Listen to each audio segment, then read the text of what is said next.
Hey everyone, welcome back. If your ManyChat messages aren't sending, it's usually a simple fix.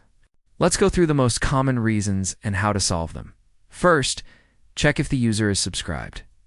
In ManyChat, you can only send messages to people who have clicked Send Message or interacted first. Go to your subscribers list and make sure their status is subscribed, not visitor. Second, check the 24-hour rule. Under the free plan, you can only send messages to users for 24 hours after their last interaction. If it's been longer, you need to use a broadcast with a sponsored message, which costs money, or wait for them to message you again.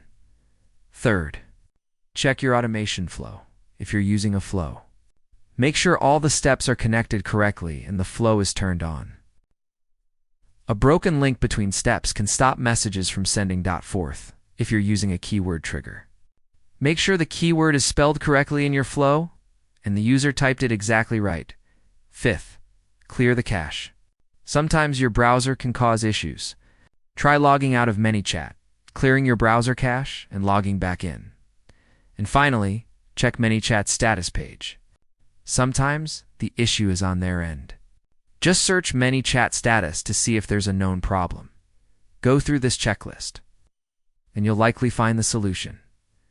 If this fixed your issue, let me know which step worked in the comments. See you in the next one.